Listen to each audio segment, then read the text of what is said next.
सिद्धांत मश्चिंद दयाचा शिष्य ज्ञानाचा स्त्रोत शिव आहे. 84 सिद्धांचा नायक शिव आहे. शिवाला जात नाही, मी तर म्हणेन शिवाला धर्मही नाही, माताही नाही, पिताही नाही. तो संस्कृतीचा आदिपुरुष आहे, जनक आहे. माणसंच देवाला जाती जनावर वाटून घेतले, एवढी जात माणसाला आवडते आहे. कपाळावर संतांचे एक आहे आणि त्या स्वरूपापर्यंत पोहोचविणारा मार्ग सद्गुरू आहे.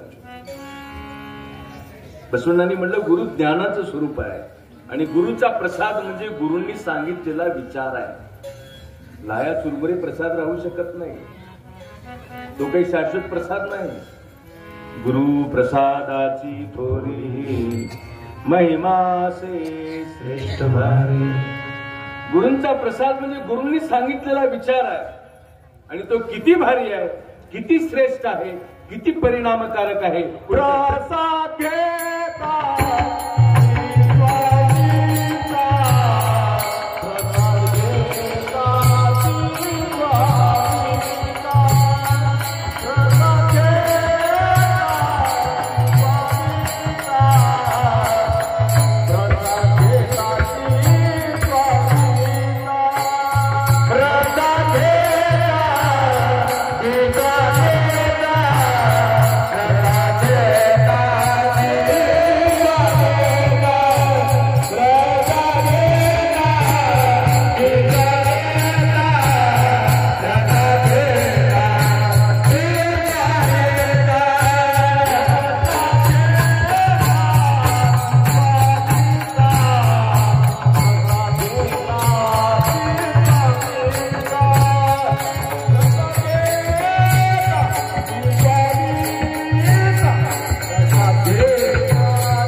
प्रसाद घेताची स्वामींचा नाश होय षडरिंद. लक्ष्मण महाराज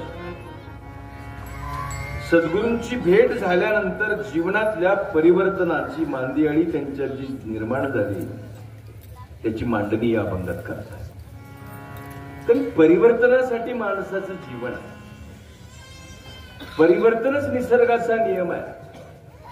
आजपेक्षा उद्या आणि उद्यापेक्षा परवा उन्नत जीवन जगणं, चांगलं जीवन जगणं हाच जीवनाचा हेतू असायला पाहिजे. धर्माची व्याख्या सांगत असताना शास्त्राने सांगितलं, धारणा धर्म इत्याहू धर्मो धारयते प्रजा. धर्म धर्म कसा ओळखावा? धर्म गळ्यातल्या माळांवरले नाही, धर्म कपाळावरल्या वेगवेगळ्या गंधांमुळे नाही, धर्म भाषेमुळे नाही ओळखता येत, धर्म आडनावावर नाही ओळखता येणार नाही, धर्म टीसीवर लिहिल्यानंही सांगता येणार नाही, माणसाचा धर्म भाषेवरनही कळणार नाही. माणसाचा धर्म कसा ओळखावा? माणसाच्या वागणुकीवरनं ओळखावा. त्या माणसाची वागणूक सांगते की तो कोणत्या धर्माचा आहे. धर्म तो कुळीचा जाणीजे, आपले धर्मे निष्ठत्वे वर्तिजे, अधर्माची शिगणिमे सहजे, तोची धर्म होते. हा धर्म सामान्य माणसापर्यंत घेऊन आणण्याचं काम सद्गुरू करतात.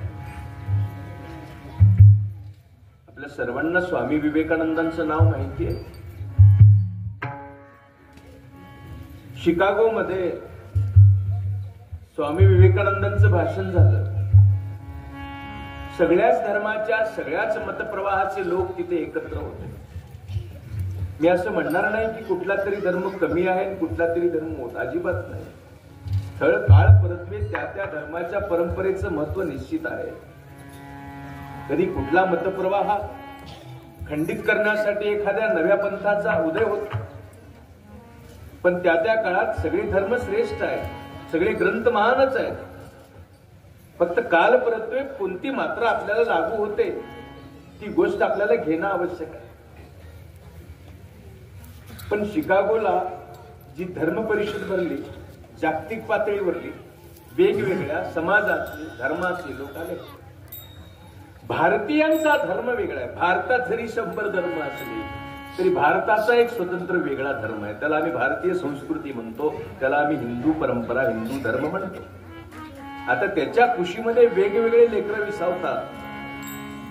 भारताच्या परंपरेत वेगवेगळे मतप्रवाह पंथ आहेत, पण भारताचा जो धर्म आहे, भारताची जी विश्वव्यापिणी संस्कृती आहे, त्याचं प्रतिनिधित्व स्वामी विवेकानंद करत होते. सुंदर भाषण झालं. सुरुवातच त्यांनी अमेरिकेतील माझ्या बंधू आणि भगिनींनो जमलेल्या या शब्दानं केल्याबरोबर आपल्याला काही वाटत नाही, कारण सगळे आपण भाऊ बहिणी अगोदरच म्हणतोय. उदार चरितानांतु वसुधैव कुटुंबकम अयम निजः परावित्ति गणना लघुचेतसाम. हे विश्वची माझे घर, आईशी मती दयाची धीर, ही आपली परंपरा आहे. शक्र जळी कास्ती भरला, पिंडी ब्रह्मांडी बिंबला, अलक्ष दृष्टीने लक्षला, ही आपली परंपरा आहे. जे जे भेटी जे भूत ते मानी जे भगवंत, ही आपली परंपरा आहे. विश्वोपनिषदाचं पहिलं श्लोकच सुंदर आहे. ईशावास्यमिदं सर्वं यत्किंचित जगत्यां जगत म्हटलंय. तो सगळीकडे आहे. समम पश्यन्ति सर्वत्र समपश्यति सपंडिताः. पण तिथल्या लोकांसाठी हे नवीन होतं. 2-5 मिनिट तर टाळ्याच वाजवली लोकांनी. एवढ्या लांबून साता समुद्राच्या पलीकडून येते ना आपल्याला भाऊ म्हणते, आपल्याला बहीण म्हणते. अंगावर शहारे आले तिथल्या लोकांचे. कोण कुठला माणूस काय माहित नाही. भाऊ भावाला भाऊ म्हणत नाही, आम्हाला इकडे बहिणीला बहीण म्हणत नाही. पण हा कुठून आला एवढ्या लांबून संन्यासी, अनवाणी पायानं, रिकाम्या खिशानं, उपाशी पोटानं, आणि इथं येऊन म्हणतोय माझ्या भावांना बहिणींनो. उठून उभे राहिले लोक, रोमांच उभे राहिले अंगावरती. युरोपमध्ये खूप भाषण झाले स्वामीजींचे. 6 महिने तर युरोपमध्येच होते. या देशातून त्या देशात विद्वत लोकांच्या सभा झाल्या. आणि मग लोकांनी म्हटलं, अरे विवेकानंद स्वामी विवेकानंद एवढे हुशार आहेत, त्यांची गुरु किती विद्वान असतील, असा प्रश्न. तेवढे हे एवढे विद्वान कुठल्याही विषयावरती बोलतात, तेजपुंज. मग त्यांनी म्हणले, स्वामी विवेकानंदांनी म्हटलं हे माझं काहीच नाही, मला गुरूंनी दिलंय, हे मला काही नाही, मी कुठं अभ्यास वगैरे नाही केला, ही माझ्यावरती गुरुकृपा आहे. लोकांनी विचारलं नरेंद्रांना, स्वामी विवेकानंदांना, की तुम्ही एवढं कसं तुम्ही विद्वान आहात, कुठं अभ्यास केलाय? त्यांनी नाही मी कुठे गेलो नाही, मी कुठे ऍडमिशन घेतलो नाही, मग हे जे मला प्राप्त झालेलं आहे ते माझ्या सद्गुरूंची कृपा आहे. सद्गुरूंनी कृपा केली, चित्त ही त्यांची कृपा आहे आणि त्यांच्या कृपेनं मला हे ज्ञान प्राप्त झालेलं आहे. शिवहार शिवहार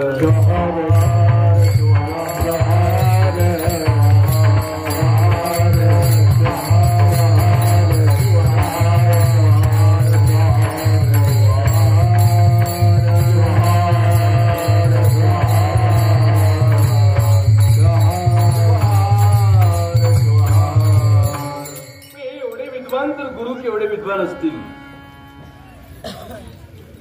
आणि मग युरोप मधनं काही लोक कलकत्त्याला आले. रामकृष्ण परमहंसांना भेटण्यासाठी आले. की स्वामी विवेकानंद विद्वान तर त्यांची गुरु किती विद्वान.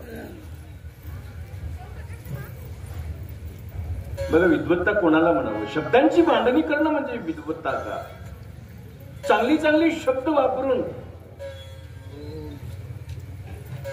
आपल्या विद्वत्तेचं प्रदर्शन करणं, पांडित्याचं प्रदर्शन करणं, तो खरा शहाणा आहे का? मग शहाणपणाचा मापदंड काय आहे? त्याची डिग्री आहे का? मग काय आहे? शास्त्रानं सांगितलं, जो हृदयापासून संवाद साधतो, भाषण करतो तो विद्वान नाही, शब्द मांडणी करतो तो विद्वान नाही, जो संवाद साधतो तो विद्वान. तुकोबारायांनी केवळ माणसाशी संवाद साधला असं नाही. भंडाऱ्याच्या माळावर बोलायला कुणीच नव्हतं, कोणीच बोलायला नव्हतं. बोलावं कोणाला? संवाद साधावा कोणाशी? वृक्षवल्ली आम्हा सोयरी वनचरे पक्षी सुस्वरे. पक्ष्यांशी संवाद सुरू केला. संवाद बोलण्यासाठी शब्दांची आवश्यकता आहे, भाषणासाठी शब्द लागतात, संवादासाठी शब्द लागत नाहीत. संवादासाठी माणसाचं शुद्ध अंतःकरण लागतं. शुभार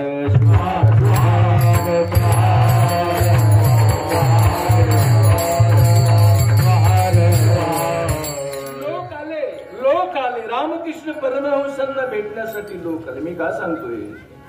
प्रसाद घेताची स्वामींचा नाश होय षडरिपुंचा. तो स्वामी तितका अधिकारी असायला हवा आणि घेणारा देखील तितका अधिकारी असायला हवा. म्हणून तो त्याला ब्रह्मनिष्ठ पंचीकरणामध्ये सुंदर मांडणी यायची. गुरुची लक्षणं आहेत तर शिष्याची मुमुक्षुपदाची लक्षणं आहेत. लोक आले आणि विचारलं कलकत्त्याला येऊन, बंगालमध्ये येऊन, ओ इथं रामकृष्ण परमहंस कुठे राहतात? आता गावातले लोक म्हणजे कोण परमहंस आम्हाला माहिती आहे, कारण जिथे पिकते तिथे विकत वस्तुस्थिती आहे. त्या गावात राहतात तोपर्यंत गावातले लोक मांड वाजायला कापर देखील घेत. आई वडिलांना आत्महत्या करावी लागली. काही पाप केलं होतं का? काहीच पाप केलं. एक तरी कायदा मोडला होता का विठ्ठल पंत रखुमाईंनी? ही अप्पिशी लेकरं आहेत, त्यांचं तोंड बघू नका. तोंडावर थुंकायचे लोक आता तोंड बघायला लाईन लावून जात आहेत मुख्यमंत्री. असं काय बरोबर आहे ना? भाग्यवान समजतात की बघायला मिळालं. 4 दिवस थांबलो, 8 दिवस थांबलो, विठू रखुमाईचं दर्शन झालं, तसं ज्ञानेश्वर माऊलींचंही दर्शन झालं. आता बघायला जातात. आई वडिलांना आत्महत्या करावी काय वाटलं असेल? त्या सिद्ध बेटावरती निरापराध 4 लेकरं झोपलेली आहेत आणि दार लोटून स्वतःला इंद्राणीच्या डोहात बुडवून घेताना, शेवटचा श्वास सोडताना काय वाटलं असेल? आपण कल्पना करू. पण ठीक आहे, ते आई वडील आहेत, त्यांना वाटलं. पण सकाळी उठल्याबरोबर ती छोटी छोटी लेकरं आई कुठं आहे, बाबा कुठं आहे म्हणून जेव्हा शोधायला लागली तेव्हा त्यांच्या मनाची काय कालवा झाली असेल आपण कल्पना करू शकतो. गावात कोणाला विचारावं तर सांगत पण नव्हते. बरं झालं तुझे मायबाप मेले, तुम्ही पण कपा, ते उत्तर होतं. कोण शोधायला आलं नव्हतं त्यांना.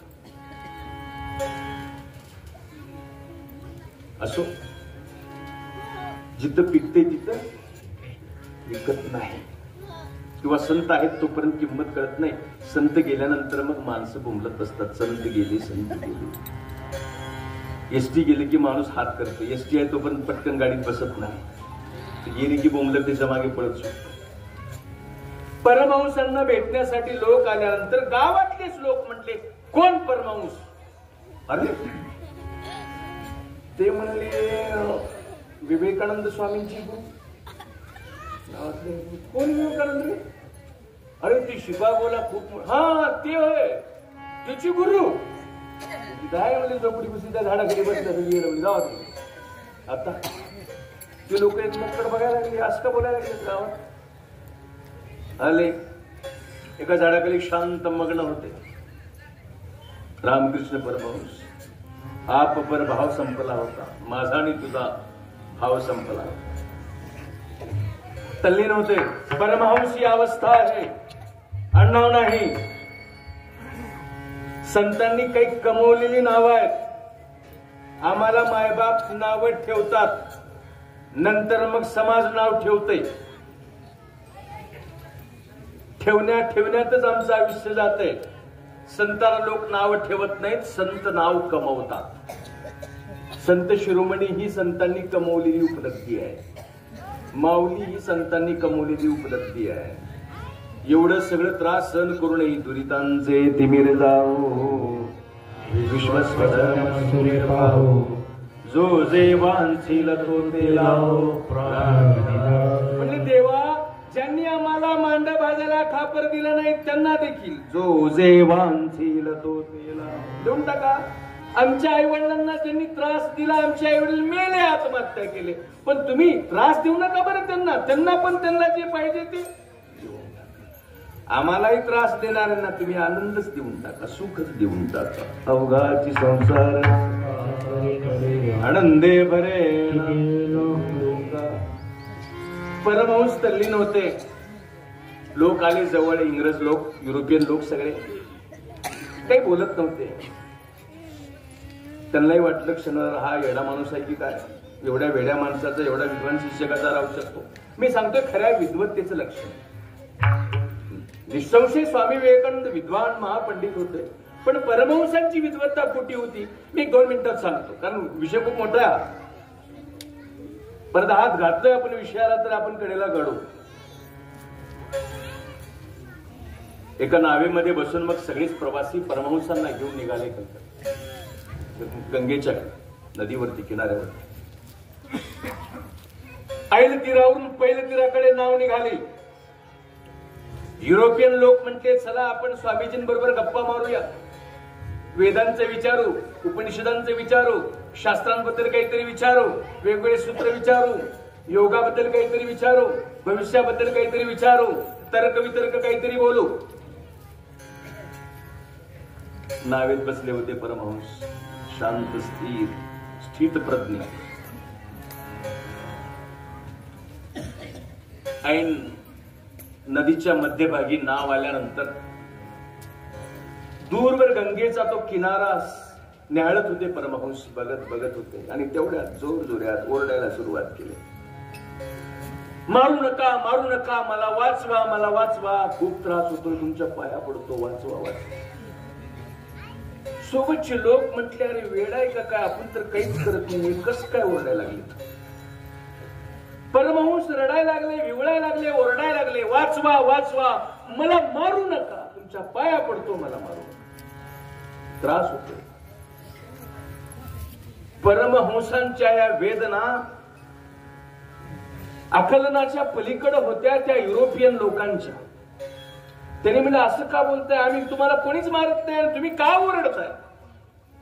कोण कोण मारते तुम्हाला? असं का करताय? ग बसा, आम्ही तर गप बसलोय, तुम्ही काय ओरडताय? तेवढ्यात परमहंसांनी म्हणले, बघा बघा बघा बघा, तिथं किनाऱ्यावरती मला मारत आहेत, मला मारत आहेत. काय दृश्य होत? दूरवर किनाऱ्यावर काही लोक एका माणसाला मारत होती. ते दृश्य पाहिल्याबरोबर परमहंस इकडे ओरडायला लागले, मला मारू नका, मला मारू नका. मारत होते दूरवरल्या दुसऱ्याच माणसाला, पण वेदना होत होत्या परमहंसांना. लोकांच्या वेदना बघून ज्यांच्या संवेदना जाग्या होतात तेच संत आहेत, तेच पंडित आहेत.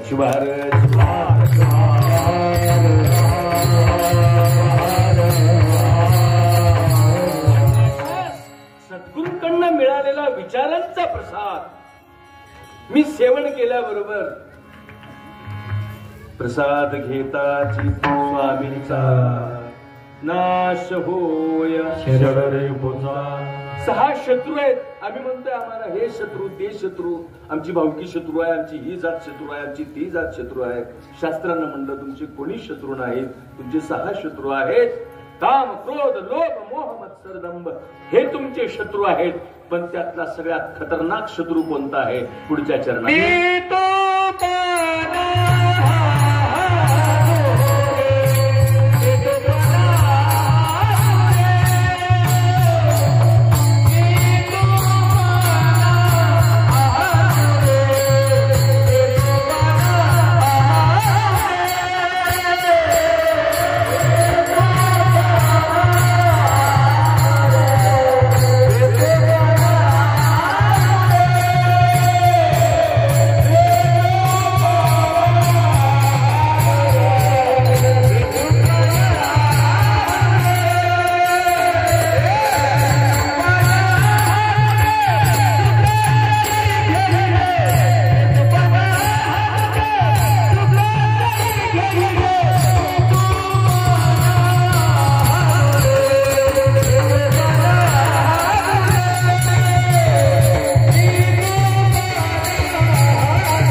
संतांनी आनंदाचा शोध लावण्याचा प्रयत्न केला, देवाचा नाही.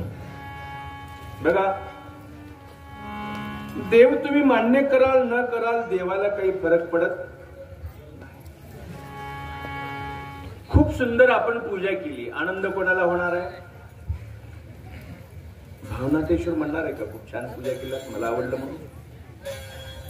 पूजा आपण छान केली, आनंद कोणाला? आपणच होतो, खूप छान झालं बरं का, मस्त दर्शन झालं. आनंद कोणाला झाला? बरं, आपण म्हणलं आपण 100 दिव्यांची आरास केली, 1000 दिव्यांची आरास केली, आनंद कोणाला? तू म्हणला अरे तू काय दिवे लावलाय, म्हणजे वेगळ्या अर्थानं घेऊ नका. तू काय दिवे लावलाय? तुपाचे, तेलाचे, कधीच न विझणारे चंद्र सूर्य नावाचे दिवे मी कधीच लावून ठेवले. तुझ्या या दिव्यांनी काही फरक पडणार आहे का मला? नाही ना. मग संतांनी म्हणलं देवा तुम्ही चंद्र सूर्याचे दिवे लावले, आमची जनता सगळी तुपाची दिवे लावून परेशान आहे. संतांनी म्हणलं आपण तुपाचा आणि तेलाचा दिवा लावण्यापेक्षा नाचू कीर्तनाचे रंगी ज्ञान दीप लावू जगी. ज्ञानाचा दिवा चेतवता येईल का? दिवा ज्ञानाचा हवा आहे. देवाला अपेक्षित काय आहे? तुम्ही ज्ञानाचा दिवा लावलाय का? त्याचा प्रकाश तुमच्या हृदयात पडलाय का? मग नको ते दिवे लावून देवळात धूर करू नका. बडबड तेल वाचून सगळं मंदिर खराब करायचं काही कारण? मर्म कळालं पाहिजे. आणि हे मर्म कळण्यासाठी गुरु परंपरा. आनंद माणसाला होतो. सुखाचा शोध, आनंदाचा शोध संतांनी लावला, देवाचा नाही. आणि म्हणून गुरूंच्या प्रसादामध्ये म्हणजे गुरूंच्या विचारामध्ये, गुरुचा प्रसाद म्हणजे नारळ, बताशा, चुरमुरे होऊ शकत नाही. ही दुकानातली वस्तू आहेत, त्याला आम्ही समर्पित केलो. तो आमची फॉर्मॅलिटी झाली. आम्हाला वाटलं काहीतरी इंडिकेशन दिसलं पाहिजे, इंडिकेट झालं पाहिजे, म्हणून आपण ते घेऊन जातो. पण खरा प्रसाद वस्तूंचा नाही, खरा प्रसाद विचारांचा आहे. विचारांचा प्रसाद तोंडानी नाही, कानानी सेवन करायचा आहे आणि मनाने पचवायचा आहे. संत विचाराचा प्रसाद कानाने खाऊन मनाने पचवून त्याचे परिणाम लगेच सुरू होतात. मी तू पण हा न पुरे सुख अक्षयी घे. सुखाचा पत्ता सापडायचा असेल, बघायचा असेल तर सुख कशामध्ये आहे नेमकं? तर संतांनी सांगितलं. गुरूंचा उपदेश मी आचरणात आणला आणि पहिल्यांदा मी काय केलं की माझ्यातला मीपणा मी सोडून टाकला. मीपणा सोडून टाकला. मग मीपणा सुटला की पुढच्याचा तूपणा देखील सुटतो. जोपर्यंत मी मी मी आहे तोपर्यंत पुढचं तू तू तू करतो. आपणच सरेंडर झालो तर ते म्हणजे जाऊ दे, विषय संपला. कारण जगातले सगळे सुख आणि दुःख हे माणसांची निर्मिती आहे, भावनातेश्वराची निर्मिती नाही. तो एकदाच दिलाय. पंच ज्ञानेंद्रिय, पंच कर्मेंद्रिय, मन, बुद्धी, चित्त, अहंकार सगळे एकदाच देऊन त्यांनी खाली पाठवलंय. रोज ऐकत बसायला त्याच्याकडे वेळ नाहीये. तो रोज कंप्लेंट ऐकत बसायला वेळ नाहीये. त्यानं म्हणलं एकदा दिले ना तुला 100 वर्षाचं आयुष्य 60 दिले, आता 100चं दिले, 60 करून घ्यायचं का 40 करून घ्यायचं का 20 करून घ्यायचं, depend upon you. Average depend upon you. पण दिलंय तुला. बघा, आम्ही म्हणतो की देवानं आमचं वाटोळ केलं, देवानं आमचं सत्यानाश केलं, देवानं असं करायला नको होतं, देवानं तसं. देव काहीही करत नाही. जबाबदारीनं बोलतोय. नीट आहे का? सांगू, भगवद्गीतेमध्ये सुंदर श्लोक आलाय. अर्जुनाने म्हणलं देवा माझा उद्धार करा. कोणाला म्हणलं? योगेश्वराला, कृष्णाला, देवाला म्हणलं देवा माझा उद्धार करा. कृष्णाने म्हणलं अर्जुना एवढं सोडून बोल गड्या. आपल्यानं होणार? अर्जुन म्हणला देवा असं अर्ध्या वाटत सोडू नका. आपला तुमच्यावर भरपूर भरोसा आहे. तुम्ही जर असं केलं तर मग कसं होईल? सिंहाची या वस्तू जंगूबाने नेली, कीर्ती बुडाली देवा तुझी. कसं जमणार? माझा उद्धार तुम्हाला करावा लागेल. तेव्हा कृष्णानं म्हणलं अर्जुना ऐक, अरे मीच काय, जगाची कुठलीच ताकद तुझा उद्धार करू शकणार नाही. जिथे श्लोक आहे, मी सांगतो तुम्हाला श्लोक, पटकन क्लिक होईल ते. असा अभ्यास काय तुमच्या लक्षात? मीच काय, जगाची कुठलीही शक्ती अर्जुना तुझा उद्धार करू शकणार नाही. अर्जुनानं म्हटलं देवा मग माझा उद्धारक कोण आहे? कोण आहे माझा उद्धारक? अध्याय 6. कोण आहे माझा उद्धारक? खूप सुंदर सांगितलं योगेश्वरानं. अर्जुना ऐक, तुझा उद्धारक सांगतो. उद्धरेदात्म आत्मानं आत्मानं प्रसादये. आत्मैव आत्मनोर्बंधुर आत्मैव रिपुरात्मनः. अर्जुन, अरे तुझा उद्धार करायची ताकद जगात जर कोणाकडे असेल तर ते केवळ तुझ्या आत्मविश्वासामध्ये तुझा उद्धार करण्याची ताकद आहे. तू जर मनाने हरलास तर जगातली कुठलीच ताकद तुला विजयी करू शकत नाही. आणि तू जर मनाने जिंकला असशील तर जगातली कुठलीच ताकद तुला हरवू शकणार नाही. तुझा उद्धारक तू आहेस. पण कधी तो विचारांचा प्रसाद सेवन केला की मी आणि तू हे दोन्ही संपले की मग शिल्लक जे उरतं मी तू पण हा न उरे. मग उरते काय? सुख सुख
ब्रह्मानंदी होय गगनी आनंदनमाय. कुठलीही गोष्ट एकटी येत नाही. लक्षात घ्या. सुख आलं तरीही एकटं येत नाही. सुख आपल्या गणगोतांना सगळे सोयऱ्यांना घेऊन येत. दुःख आलं तरीही एकटं येत नाही. दुःख आपल्या सगळ्या सोयऱ्यांना गणगोतांना घेऊन. कारण एक गोष्ट ही दुसऱ्या गोष्टीशी निगडीत आहे. निसर्ग हा पृथक नाही. निसर्ग हा विभक्त नाही. हा संयुक्त आहे. एक झाड जरी तुटलं तर त्या झाडाच्या तुटण्याचा परिणाम सगळ्या ब्रह्मांडावरती होत असतो. फक्त समजून घेणार मन पाहिजे. कुठली एक गोष्ट इथनं जरी हल्ली तर त्याचा परिणाम वैश्विक पातळीवरती होत असतो. हा खूप वेगळा विचार आहे, वेगळा सिद्धांत आहे. आणि हा सिद्धांत नव्याने मांडणी नाही. जगाच्या पाठीवर याची पहिली मांडणी भारतातल्याच ऋषी मुनींनी केली. बुद्धाने त्याच्यावरती विशेष संशोधन केलं. एक गोष्ट कधी येत नाही, त्याच्याशी निगडीत अनेक गोष्टी आहेत. मग तसं सुख एकटं येत नाही. सुख ब्रह्मानंदी होय गगनी आनंदनमाय. सुख एकटं येत नाही. सुखाबरोबर आनंद येतो. सुखाचा भाऊ आहे आनंद, लहान. सुखाच्या मागे मागे आनंद चालत. कारण शाश्वत सुख नाही, शाश्वत दुःख नाही. सुखस्यानंतरम दुःखम दुःखस्यानंतरम सुखम न नित्यम लभते सुखम न नित्यम लभते दुःखम. दुःखही शाश्वत नाही, सुखही शाश्वत नाही. 2 मिनिटाचं भजन घेऊया आणि आपण 10-15 मिनिटांमध्ये कीर्तनाच्या उत्तरार्धात जाऊया. शंकर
या महिला मंडळ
महिमा से श्रेष्ठ भारी प्रसाद घेताची स्वामीचा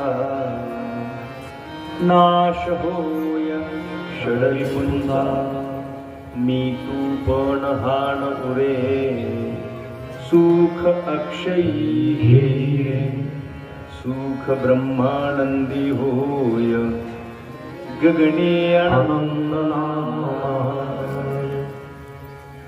आनंदाच्या शोधामध्ये यावत जीव आहे. कोणालाही प्रश्न विचारला जीवनाची अंतिम परिणिती काय असायला हवी तर तो म्हणतो मला आनंद हवाय. 2 भाकरी 2 घास कमी मिळाले चालतील, 2 पैसे नसले खिशात तरी चालतील, पण मला आनंदाने जगू द्या. ही माणसाची उपलब्धी आहे, माणसाला आवश्यक ती आहे. आणि शाश्वत आनंद हे केवळ संत साहित्यामध्ये सद्गुरूंच्या कृपेमध्ये आहे. कारण बाकी जिथे जिथे दिसते तिथे तिथे भास आहे, सोबत कोणी येणार नाही. आणि म्हणून लक्ष्मण महाराजांनी सद्गुरूंची कृपा प्राप्त करून घेतली, आशीर्वाद प्राप्त करून घेतला, प्रसाद मध्ये विचार स्वीकारला. आदिवासी पाड्यावरती एक डॉक्टर होते. संत साहित्याचा विचार हा प्रसाद आहे. तुकोबाराय गेले नाहीत, ज्ञानेश्वर माऊली गेले नाहीत, पंकज स्वामी गेले नाहीत, मन्मथ स्वामी गेले नाहीत, भगवान बाबा गेले नाहीत, उत्तरेश्वर माऊली गेले नाहीत. ते जिवंत आहेत. त्यांच्या विचाराच्या, त्यांच्या साहित्याच्या, त्यांच्या अभंगाच्या, त्यांच्या गाथाच्या, त्यांच्या उपदेशाच्या रूपामध्ये ते जिवंत आहेत. ज्ञानेश्वर माऊली आजही जिवंत आहेत. उडून बघा ज्ञानेश्वरी, ते बोलतील तुम्हाला, दर्शन देतील आपल्याला. मन्मथ स्वामी जिवंत आहेत. परबरस्य ग्रंथ ग्रंथराज थोर त्याच्या जिवंत आहेत, ते आपल्याला भेटतात. तो विचारांचा प्रसाद घेतल्यानंतर पहिला परिणाम काय झाला? अहंकारातून निवृत्ती झाली. अहंकारातून निवृत्त झाल्याशिवाय आपण समाज जोडू शकणार नाही. अहंकारातून निवृत्त झाल्याशिवाय, आता बघा भांडण भारत पाकिस्तानचं राहू दे, दोन जातीचं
जन्म मृत्यू चुकवा.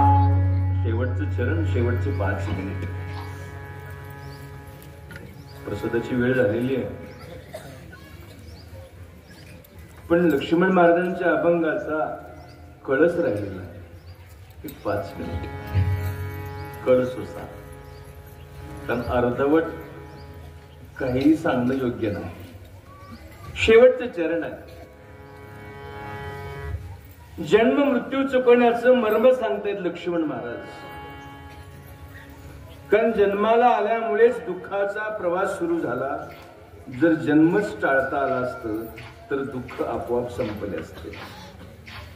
आणि जन्म सहजासहजी टळणार नाही, त्याला कर्तव्याची पूर्तता हवी.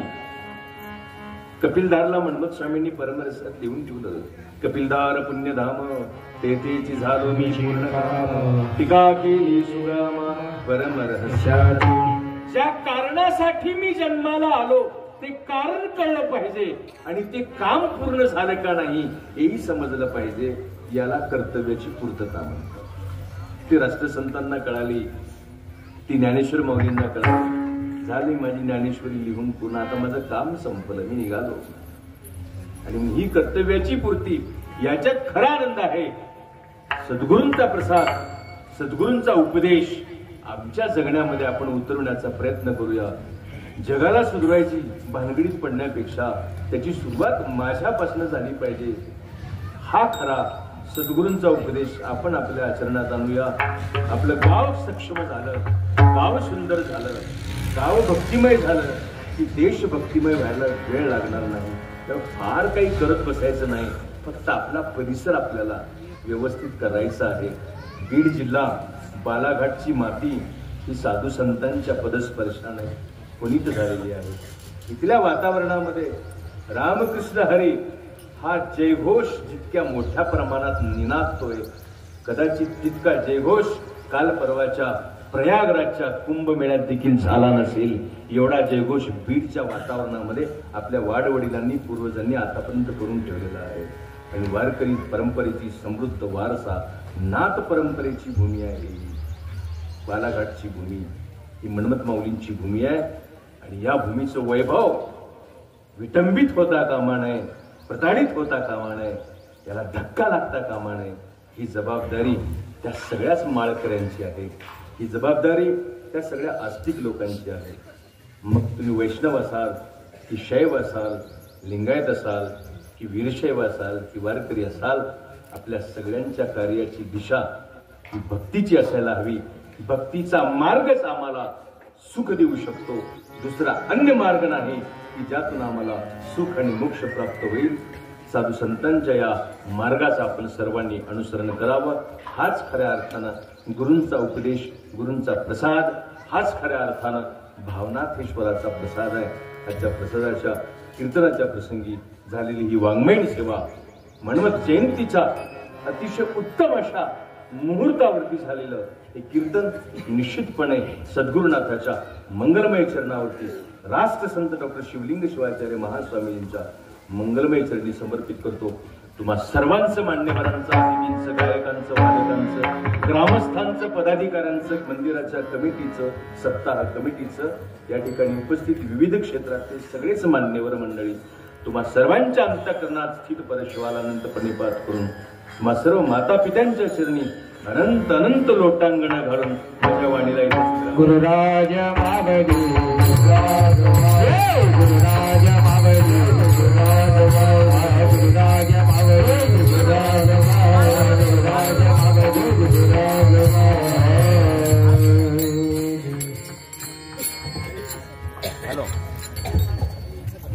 कार्यक्रमात भावनातेश्वराच्या पदपर्शानं पावन झालेल्या या भूमीमध्ये अखंड शिवनाम सप्ताह आज 8वा दिवस महाप्रसादाचा शिवानंद हैबतपुरे महाराज यांचा आज काल्याचं कीर्तन अतिशय मार्मिक आणि शब्दरचनांचा अतिशय महामेरू असणारा हे कीर्तन निश्चितच काला खाऊ दही भात याप्रमाणे अतिशय त्यांनी शब्दरचनाची अशी फेक दही भाताच्या रूपानं आपल्याला या प्रसादाच्या रूपानं दिलेली आहे। त्या महाप्रसादाबरोबर आपण ही सेवन करूया आणि मन मंदिरामध्ये ठेवून आपण पुढे चालत राहूया। आजच्या महाप्रसादाचे अन्नदाते सोपान बापू शिलवंत यांचा पूर्ण आहेर करून महाराजांच्या हस्ते आपण सत्कार करण्यात या ठिकाणी येत आहे। त्यांना विनंती आहे की त्यांनी पुढे यायचं आहे आणि तो सत्कार या ठिकाणी त्यांनी स्वीकारायचा आहे। शिलवंत आणि त्यांचे सपत्नीक असा सत्कार या ठिकाणी आपल्याला करायचा आहे।